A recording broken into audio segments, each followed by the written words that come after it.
Hello everyone and welcome back to Nathan Deer's Guide to Everything. This is everything you need to know about the Book of Many Things.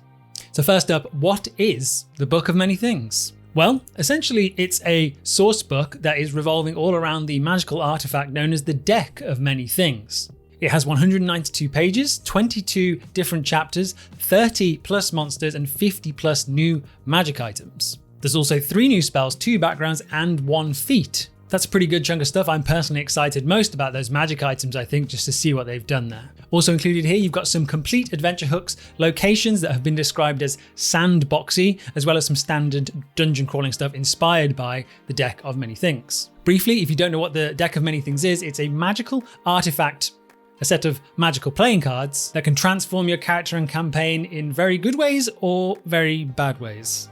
The deck does have a bit of a reputation in the Dungeons & Dragons world, but the first thing I would say is, and they're encouraging this, don't be scared of it, use it, it's great fun. And this book will allow you to do that even more so.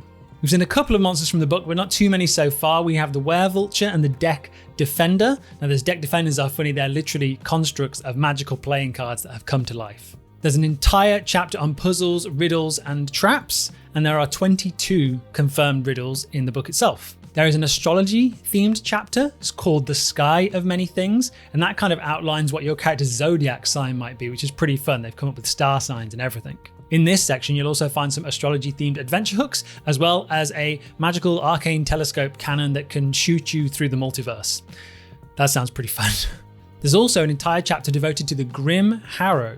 This is a reimagining of a specific card known as the Skull card, which originally would summon an avatar of death to fight you, and you had to defeat it solo. If your companions helped you, then they would also get an avatar of death to deal with. The Grim Harrow is all about what happens if this thing manages to kill you. Very briefly, the lore here is that a Grim Harrow is transported to a demiplane where all other Grim Harrows live, and these deathly creatures travel the multiverse trying to acquire/destroy every copy of the Deck of Many Things so they can be put to rest because they are undead creatures. They travel across the multiverse and essentially they're an undead wild hunt from The Witcher.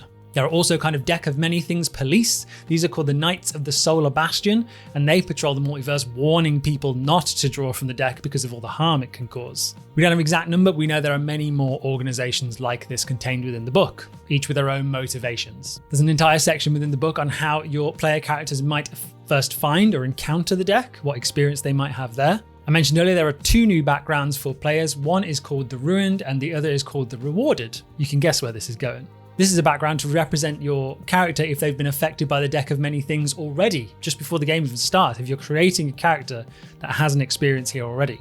The 2 backgrounds do a couple of different things, but what you need to know is that they have 3 feats specifically chosen for them that you can choose from as part of that background. Getting a starting feat is always pretty strong. There is a new arcane spellcaster focused feat called the Cardomancer, which allows you to make a deck of playing cards your arcane focus, with a few other things, the details of which we're not sure about yet. The bit I'm most excited about is there is an entire chapter on crafting your player characters and NPCs and everything using the Deck of Many Things. So it's kind of separated into 4 sections. We have the warrior section, the arcane spellcaster section, the religious caster section, and then the skill-based classes like a rogue or a bard. Each of these sections have tables to be able to kind of randomly generate features and kind of backstory for your character, and it kind of reminds me a little bit of the Heroic Chronicle from the Explorer's Guide to Wildmount, something I rave about to everybody. I say buy that book just for that section. It's so inspirational and can really add some fun when you're designing a new character. There's an entire chapter on how to use cards to generate everything as a DM.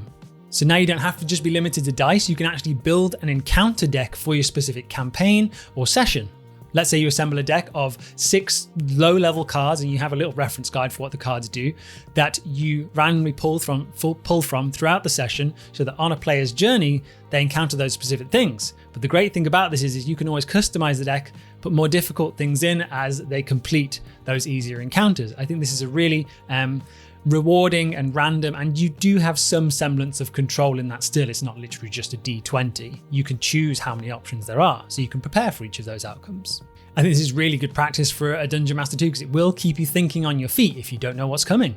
And of course, it has been confirmed that with the rules update coming next year with 1D&D and all that, this will of course all be compatible. It would be crazy if it wasn't.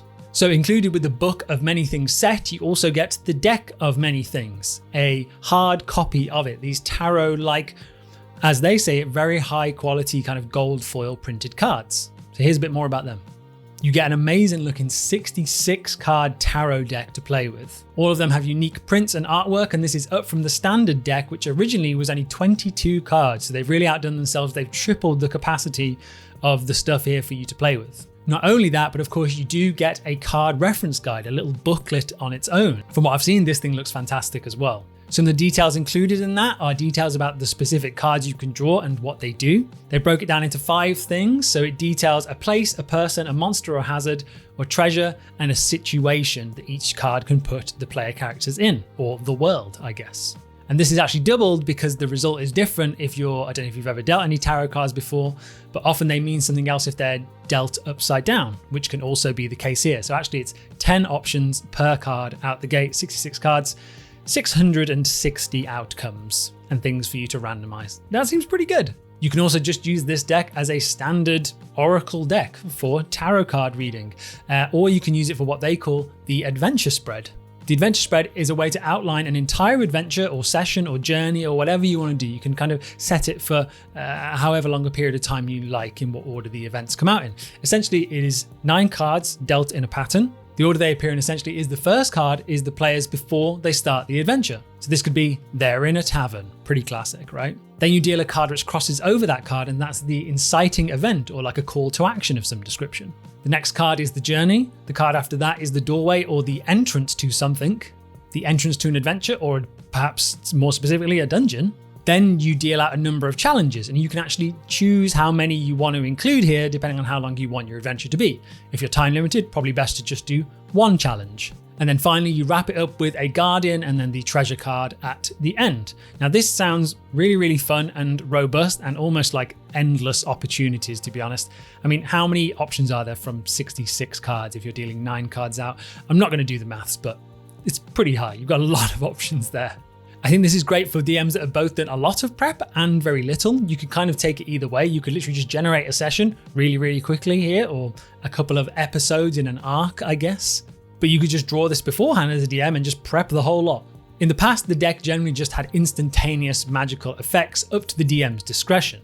But this book now gives you a bunch of inspiration on how to turn these effects into more foretellings as opposed to instantaneous effects. So when you get the gem card, I believe it's called, rather than literally just being showered with coins, you might find that a relative dies and you come into some money from them instead. It just means these things kind of unravel more organically, and I really like it. I mean, having more inspiration is always great. It might trigger something for me that inspires me to do something else with it. So there are 44 new cards in total, and they've separated these out into sections too. There are heroes, treasures, monsters, and landmarks. You can figure out which of each of these it would be, basically, but the landmark essentially is something significant that the characters will encounter. Could just be a big door, a crossroad, a bridge, a tower, a maze, something like that. One thing I'm excited about too is that cards now just have passive magical abilities too. So you don't even need to present your players with a deck. You could just present them with a card that grants an ability. We don't know what any of these are yet. It could be a bonus to an ability score. Could be a plus to an attack roll bonus. It could be anything. Could just be more HP. Could grant them a feat. We don't know yet, but this is really, really exciting.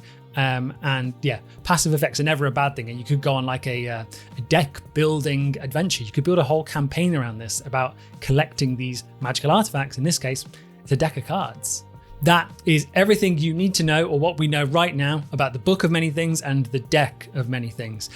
I'm going to have another lore video following this one, because now we finally know the origin of the Deck of Many Things, or I guess the canon origin. But this has been Nath from Deer's Guide to Everything. I hope you found this useful. I'm pretty excited for the book. It seems like they have actually gone all out for it. The 30 new monsters, 50 new items. We don't see that very often. I just wish they would do more subclasses. I just love new subclasses. But alas, I've already signed off. This has been Nath from Deer's Guide to Everything. Thank you. See you in the next one. Bye-bye.